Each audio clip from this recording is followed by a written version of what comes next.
Ladies and gentlemen, welcome to a special broadcast from No Ceilings. I am Maxwell Baumbach, and I am joined at this time by Adonis Arms, a man who is preparing for the NBA draft process. He's probably know him from his last season at Texas Tech, started and played in a lot of big games. Adonis, it is a pleasure to have you here. Hey, appreciate it. Thank you for having me on. Yeah, it's our pleasure, man, and we're really excited about this. So we're going to kind of take people through what you're doing right now and things like that, but I really kind of want to start with your journey because your story, man, if somebody made a movie that was what your life is, I'd be like, this is silly. Like this is too over the top. Like this sounds fake. Like this would never happen. It's nuts, man. It's crazy. So we'll before we get into like your playing career and stuff like that, with a lot of prospects, like you hear the thing like, oh, this guy doesn't really love the game, or like this guy might not love basketball or whatever. That's never really been a question with you because of your path. But I'm curious, like, what got you into basketball, and like, who were some of the guys that you liked watching growing up? I think to start off, I just want to give all thanks to God first and him waking me up this morning, if anything, and just giving him the praise. But Kobe Bryant is my favorite player of all time. I actually got a tattoo of him on my right shoulder Awesome. because he passed away. Rest in peace. But Kobe Bryant, man, he inspired me to play basketball. He just every time he played when I was little, I was like, oh my gosh, bro, like Mm-hmm. it's tough. Like I want to play like that. You know what I mean? If any guy that I looked after to play like or to inspire me to play the game, it was definitely him. That's really cool. It's kind of heartbreaking for me in a way because I grew up in the Chicago area, so obviously like I was a Bulls fan growing up, and then when Jordan retired, like Allen Iverson was my guy. So like one of my like big basketball memories is Kobe just like tearing up the Sixers in the 2000 finals. So, but hey, I can't hate it, man. One of the best to ever do it. So that's great to hear. So you start playing, and your senior year of high school, you scored 2 points per game. Which like this is nuts. Like you're on a podcast talking about how you might be playing in the NBA, and you scored 2 points per game your senior year of high school. So what kept you going? Like what was it that made you say like I'm not done? Like I've got a lot more in me. This is not the end of the road. Because I think a lot of people would just throw in the towel at that point. Yeah, I mean, for me, it was always just like self-belief, and like my mom and sister are always giving me confidence and like telling me how good I can be and how good I am. And I mean, that's coming from my mom and sister, so it's kind of like, all right, like it's like biased kind of, but Yeah. they've always been like that, like since I was little. So I mean, them just always telling me like, don't give up on yourself, like keep going, like you're really good, like it's just not your time yet, stuff like that. And then me like I'm not gonna give up on my dream of playing in the NBA for a long time and then staying in the NBA to take care of those two, you know. So even back then, I was like, bro, I'm still hooping. Like I'm gonna find a way. There's no way. There's no way. You know what I mean? So. That's awesome, man. So you end up playing at Mesa Community College, and that's where you start to click. Like that's where you start to really perform at a high level. You're producing, the numbers are there, and it's kind of the first time that someone looking at you from the outside could see something and be like, all right, well, this guy's a productive basketball player.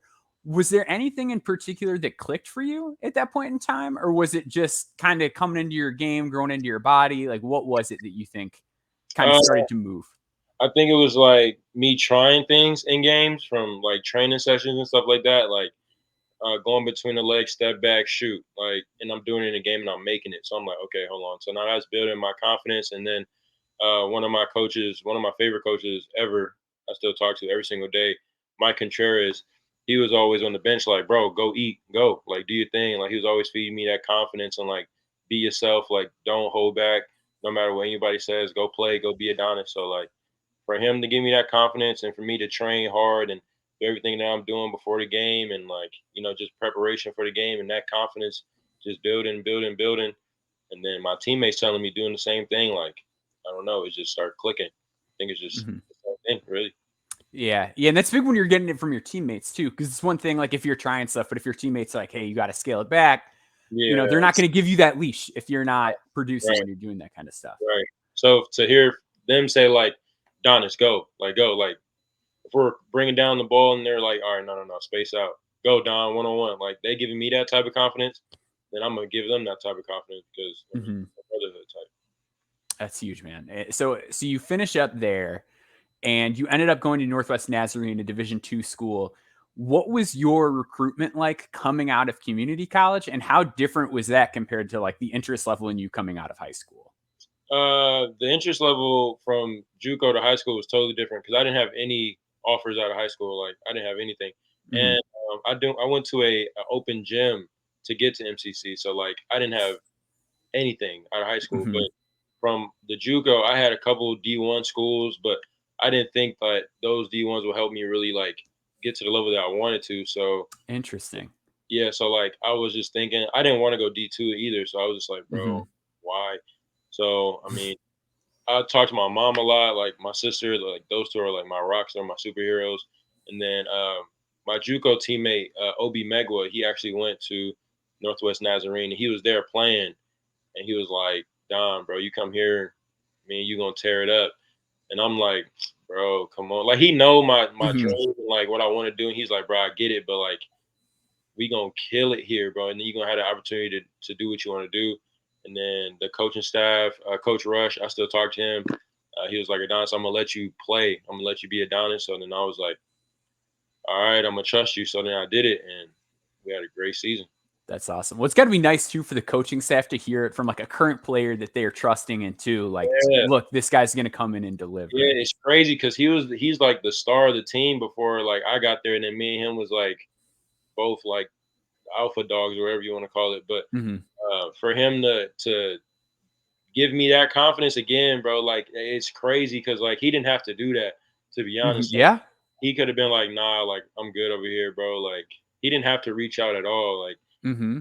so for him to do that, like me and him still boys. He was just at my house 2 days That's ago. awesome. Yeah. Yeah, so like for him to do that, I was just like, wow, appreciate it, bro. That's really cool. So you have a season there, everything goes great. And then more interest kind of comes around. You end up moving up to Winthrop, real strong Division I program in, not a high major conference, but a program that has a nice history of winning, things Yeah. like that. What made you kind of choose Winthrop out of the other schools that may have had interest in you around that time? Honestly, it was like a mom son decision. Hmm. I think Winthrop was a decision that was looked at like I can get better at with the weight training, um, you know situation that they have there, and Coach Eli he changed my body for real. Like he I mean, that man is incredible. So everything that you see me today, like going to the rim, bumping off people, like that's all Eli. Hmm. He built that in me my redshirt year because you go D2 to D1, you got to sit out a year. Hmm. So I used that to my advantage, and I mean he didn't lay off at all. He was like, "You doing this weight? I don't want to hear it. Like, get to it." So I mean, everything go to him. I appreciate him for that. That's interesting. It's funny you mentioned that too, because I know Matt Penny with the Athletic does a lot of draft coverage. Shared a photo of you like from like your high school days, and you were like indistinguishable from what you look like now. Like it's crazy. So Winthrop is kind of where that really started to take place for you. Yeah, and we won two Big South championships back to back, so that helped too. Hmm. For sure. Yeah. So from there, the kind of big game that I think put you on the map with more people than just like the general college basketball audience was in the NCAA tournament. You guys played against Villanova, and you had a fantastic game against them. Do you kind of view that as the game that opened up more doors for you, or did you kind of have the feeling that like I came in, I stepped up to Division I, I killed it in my role. Teams are going to look for that, or was it sort of like that, or was that the game that really kind of tipped the scales as far as getting bigger programs interested in you? I think it kind of tipped the scale, but I knew I could do way more if I would have just like had a more like opportunity to do so. But I mean, playing against Villanova was really really fun. I knew I could play at that level and play against those type of players. Like they're really good. So if I had more of an opportunity to show that, I would have done way more. But I just think that was another stepping stone. To okay, what can Adonis do? Like okay, these are really good players. These are high major players. all right, let's see what he does against them. And I mean, in that game, I showed up and I did what I had to do. Mhm. But that's again from my teammates, man. Like them passing me the ball, giving me confidence, shoot it. Like not don't think about it, just go play. And I mean, it's all credit to my teammates, man. Like my success is from my teammates. When they give me confidence, I give them confidence, and we just go out there and hoop. It's really cool to hear. So you use your extra year of eligibility. You kind of look around. You end up going to Texas Tech this past season. Was there anything that really stood up about them that kind of made you lean that way? One of the coaches, Coach Peary, he actually just left, went to UNLV.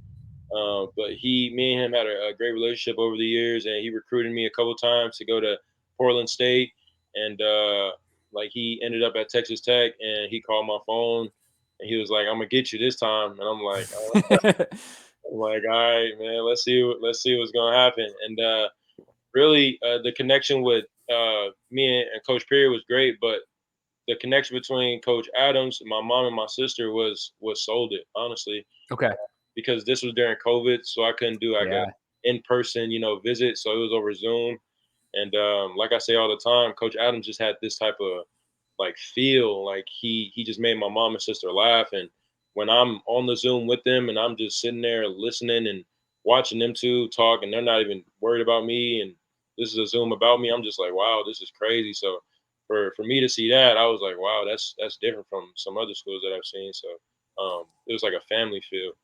That's really cool. It's kind of interesting too, in some ways that like, different, realms of basketball, but like you and Coach Adams in a way kind of have like a similar trajectory where, Yeah, like him like kind of just like breaking out late is like all of a sudden it's like, oh, this guy's like an elite head coach who just like been an assistant for a long time. And you yeah, being a guy who really had to grind your way up before people were like, oh man, like Adonis Arms is the pro. Like yeah, that's kind of interesting too from that yeah. standpoint. That's the mentality of West Texas, though. Hard Mhm. work, grind, get after it, no excuses. Like that's what makes Texas Tech so good, and that's what Mhm. makes Coach Adams' defense so good because we Yes. we gonna get after you. You know what I mean? Yeah. For Yeah. sure. For sure. And like I want to talk about that, like you getting after guys. So one thing that stood out to me here, just doing a lot of film work on guys in the build up to the draft. So when I found out I was gonna have the chance to talk to you, one thing I wanted to do is kind of just check out like bigger games that you had and things like that. Mhm. And one thing that really stood out to me in general, and we'll kind of talk about your game as a whole more, is your versatility, but especially on defense. Like you're a versatile offensive player, but like one of the things I like to note is just like who are guys guarding when they're on the court? Like who does their coach put them on? And in the game when you guys played Villanova, when you were at Winthrop, you covered Jeremiah Robinson Earl. And when you guys played Duke this year, you had a lot of possessions where you were guarding Jeremy Roach. So you guarded a small, quick point guard and a guy who's played minutes at the 5 in the NBA this season, and Jeremiah Robinson Earl. So you are really a guy who guards up and down the positional spectrum. Is that kind of always who you were as a player? Was that more of a mentality thing? Is that something that developed later with the rest of your game? Or has defense just kind of always been a big calling card for you? Nah, Coach Adams, Coach, that goes that all that you just said. I mean, Mm-hmm.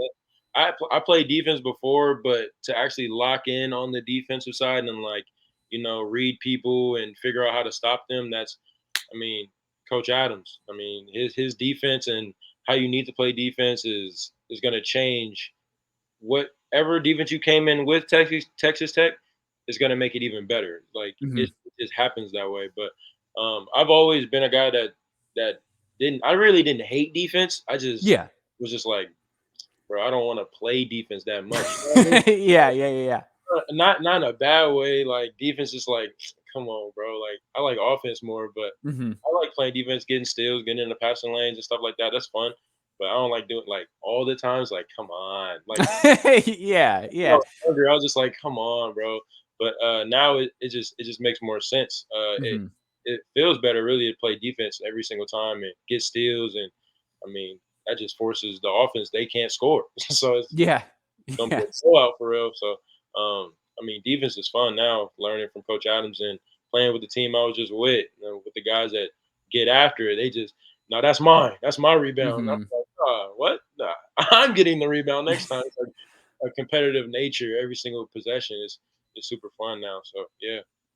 Yeah, I mean, you guys are just so fun to watch on that end, and you know, Kevin McCullough is the guy who's getting a lot of attention right now, and I think something that both of you guys have in common is that it's the length and the strength combined with the quick feet, where it's the whole thing where like if a guy's on the perimeter, like they're not going to beat you off the bounce, but if you get switched onto somebody big, they're not really going to bully you either. Like there's nothing really there where it's like, oh, this is where you can really cook Adonis Arms. Like that's not on the table for guys It's never when been. you're matched onto them. But out of the two, like, do you have a preference? Like, do you like it better getting switched on to a way smaller guard, or do you kind of like the challenge of like, oh, this big guy thinks he's gonna like post me down low? Like, because I feel like generally like the wing is probably where you're gonna play at the next level. Yeah, But if you get switched onto a smaller or big, do you have one that you like better out of the two? nah, it really doesn't matter to me, to be honest. I think it depends on the player. I mean, whatever type of energy they're coming with on the offensive end, I'm just all right, let me see what he got, and I just got to lock in. So I don't really have a preference on guard or big. It's just whoever got the ball, I'm just beat her. Mm-hmm. And then on offense, really kind of interesting. So one thing that we talk about at No Ceilings a lot is scalability. The idea of like, is what this guy does at this level, is this going to translate to the next level? And I think like you're a really interesting case study for this because you've just slowly moved up each rank of basketball and it's scaled up like every single time. And I think a lot of it is the versatility and the athleticism and things like that. But I want to talk about your offensive game a little bit too.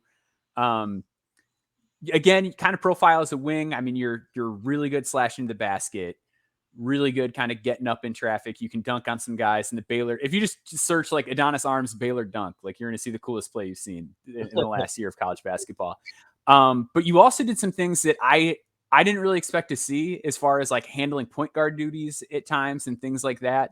Talk about just like your offensive development and things like that over the last year at Texas Tech, because going into the year, I like I said, like my main exposure to you prior to the season was like the Villanova game. And I think you had like, and that was a great game, but you had a lot more to your game than I kind of knew about. So kind of walk us through what your offensive game is like and how that's developed. I'm I don't know. I'm pretty much I can do everything really, given the opportunity to, and just I don't know, just I don't know, watch me do something. I don't know. I don't know how to explain it, but I can run point guard, and depending on reads and stuff like that, I read the defense every single time down the floor. So if someone's coming to set a screen, I'm not looking at the guy that's guarding the screen, or I'm looking at the off defender and seeing where he's moving for like a skip pass, or I don't know, a driving lane or something like that. But playing point guard has always been something that I've done since I was young. 'Cause Okay. I was small, so like it's always been with my game. And when I got taller and stuff, and got put on the wing because I could drive and dunk on people and finish with athleticism and stuff like that, I just transitioned to the wing. But I could also play point, so that's kind of like a combo guard type thing. Yeah. So I can really do both: pass, shoot, dribble, rebound, Mm-hmm. push the floor, push the tempo. Yeah, stuff like that. Yeah, it's really cool. So I kind of want to take just one last kind of look back at college, and we're going to kind of focus on the stuff you're doing now. Um, at each step of the way, I know you talked a lot about your family and things like that, and how like you just had those factors that made you really want to kind of keep going and keep pushing. But were there any kind of big significant lessons that you learned along the way, or things that any particular stop that you thought like, hey, I don't know if I would be at this point right now if it wasn't for this at this school or what have you. Yeah, I would say my whole journey, but what sticks out is JUCO. I Okay. think I think like I mean, JUCO was hard. I'm not gonna lie. Yeah. Freshman year, I think I sat like 7 straight games, and I was like, "Why?" It was kind of Hmm. I was thrown off guard. I thought I was doing everything right, um, but it was a learning lesson to always stay locked in. I mean, now I can see why he did that now, even though in the time in the moment I was like, "Bro, why?" Like I hated it. Yeah. I freaking hated it. I want to play every single game, but it was a learning lesson. Like I Hmm. see NBA guys now, and that are really, really good in their jumpsuit, or they're in street clothes, and I'm just like, what? Like Hmm. that's crazy. But it's all about timing. That's why in his time, I tweet that all the time, and I'm like talking about it because it's always in God's time. But I would say JUCO was the hardest for me, and I was just like, bro, am I gonna make it? Like, come on, Mhm. like I need to get these numbers up, and I need to show that I can play. You know what I mean? So, JUCO, I'd probably say was the time I was thinking like that. And it's kind of cool that you had that experience, because I think persistence is something that gets overlooked when people talk about guys making it in the NBA. Like all the time, like you just hear like, oh, this seemed like they should just like go out and draft this guy or sign this guy as an undrafted and then just have a plan and develop him and whatever. And like teams aren't patient with Yeah, guys. And it can take a long time for guys to kind of work through things and grind it out and make it. So it's kind of cool that you've already had that experience of like, I'm here and I'm not getting the time, but I'm gonna make sure I keep my nose to the grindstone. I'm gonna get my reps in. I'm gonna get my time eventually. 100%, 100%. Um, so for people that are kind of unfamiliar, I know we've talked about your versatility a little bit, but in general, like how would you describe your game? And are there players that you like to study and model yourself after? How would I describe my game? This is gonna sound biased, but I would say all around player. Yeah, Uh, yeah. I feel like I can really do everything on the court to impact a game. I mean, we saw that in our last game against Duke. I had 13 points, 7 rebounds, 7 assists. And Duke is a really, really, really like I can say really a billion times they're really good. Yeah, yeah. Especially with Coach K at the head coaching position. But they're really good. I think I could do everything on the court. And I don't really model my game after anybody, like to be honest, but I like watching everybody, if that makes Hmm. sense.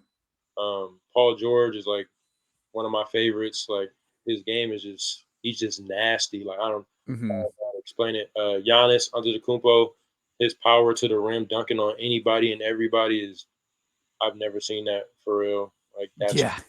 that's crazy. Dame Dollar, the way he Hmm. shoots, step backs and all that. Russell Westbrook. I can keep going on and on. Kobe, obviously, Yeah. LeBron, Hmm. KD, Kyrie. I can go all day. Yeah. Like, I watch everybody, so Yeah. maybe I take a little bit and piece of everything from everybody, but I don't really try to. I'm gonna play like this. I don't I really try. kind of like that though. Yeah, yeah. Like I feel like that's smart to just watch everybody and take in what you can get. And if you see a little thing here or there, take this, take that, and Steph mold it Curry. all together. Yeah, Yeah, no. yeah. There's He's crazy, bro. I don't know. Steph Curry is ridiculous. it's it's something I never thought I would see in my lifetime. Is like anybody just having that kind of range. Like the idea that like you've got to pick this guy up at half court or like he just opens up so much for everybody else on the court too. And then Yeah, like yeah. yeah, and then, He's like, even if they have non-shooters, like, as bigs out on the court, the bigs have to come up because it's like, well, if they run a handoff, I can't, like, let him get off an yeah. uncontested shot. Like, And he it's gets it off crazy. so quick too. So like Mhm. even if you think you're there, the ball's already gone. So it's just like, sheesh. I don't know. He's crazy though. Mhm. He's really good. Yeah. So right now you're kind of getting prepped. The draft is coming up. Obviously, you've got all these combine events. Teams are working players out like crazy. There is just a lot going on. Um, So what are you kind of up to right now? What has your life kind of been like since the college season ended? Like what have you been up to? What are you working on? Who are you working with? I've just been training every day. I've just been Mhm. in the gym. I'm working out at the facility here in Arizona, in Phoenix, Arizona. Working out every single day with my trainers in there, just working on my game, shooting the ball, my handles, like everything that I could improve. I'm trying to improve to help myself in these workouts coming up. So really, just everything, man. Shooting the ball, making sure my shot is as best as it can be, pure dribbling the ball, passing, rebounding, pushing it, playing 5-on-5, stuff like that. Just staying in the gym. Cool. So is what's kind of like could you walk us through like, what a day in your life is like at this point? Like is it just kind of like get up, train and So like in the morning, I'll wake up. It depends on the day. So Mhm. say Monday, I'll have a workout at maybe 8 o'clock. So I'll get up 6:45, 7, get some food, drive to the facility, work out on the court, and then I'll lift right after around 12. Get some food after I work out. So I'll go get like a quick something like a smoothie or something. So I have Mhm. my stomach, and then I'll go work out. After I get done working out, I'll go to Chipotle and get my bowl. I don't know if you Mhm. want to hear my order, but I'll get my bowl from Hey, if Chipotle. you want to give your order, give your order. People want to know. Yeah, get the Adonis Arms bowl going at Chipotle. Yeah, I don't want nobody taking my order, man. So I'm Cool. But I'll get to like Chipotle or something, and then I'll go home and chill for a little bit. Uh, Play with my dog Hershey, or be on the game for a little bit, and go back to the gym, shoot, get some shots up. Then after that, hang out with my friends and just chill. Man, that's a lot of working out and going to the gym. So it's good to see that you're definitely putting in the work and things like that. Is there like a particular area of your game or anything that you're kind of focused on the most right now? Shooting, Okay. shooting. I can always get better at shooting, and you can't ever get the best. Steph Curry is the best shooter I've ever seen, and Hmm. I bet he still shoots every single day, every single Yeah. night. He has Hmm. to get better at shooting. Like that's one thing that I think I can get better at every single day, and I'm gonna just keep doing that. Hmm. So what are sort of your long-term goals as a basketball player? Like you've kind of, just made every single step up there is up until this point. Now we're looking at the pro level. Like what are kind of your aspirations, long-term goals?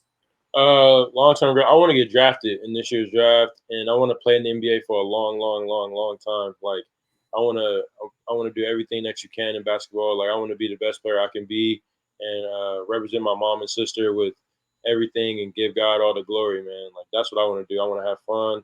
I want to have my sister and my mom smile every single day, and live out my dream of playing in the NBA. And whether if that's me playing in the game or in street clothes, like me just being in the NBA, like that is crazy to me, especially Mhm. from where I started. Like Yeah.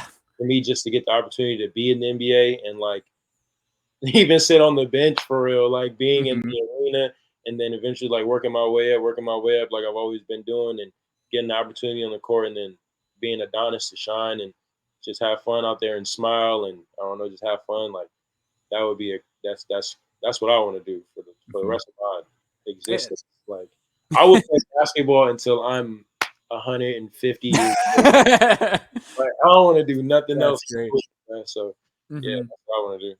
That's a really beautiful answer, man. That's like it's really nice to hear, somebody being kind of so candid and so open and honest about it and how much it means to them because I think a lot of times like as an outside observer, it's not real to us like it is for you guys. It's just like, oh yeah, this guy might make it, he might not. It's just like numbers on a spreadsheet kind of a thing where like it's just really cool to get that perspective and hear from you on something like that. So have you like obviously like, this is way down the road. You said you want to play till you're 150.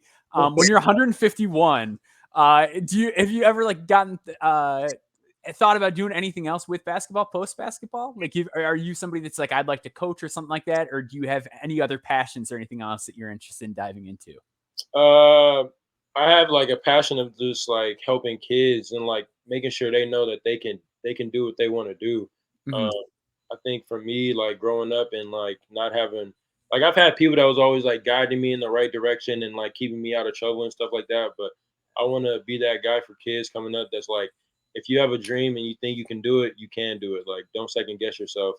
Like it's not gonna be easy either. So like don't think that like say for example if a kid wants to go to the NFL or something, I know nothing about the NFL and how you get there, but if you work hard, give God the glory, and I mean just have fun with it and never quit and just keep going after it, you're gonna get there eventually.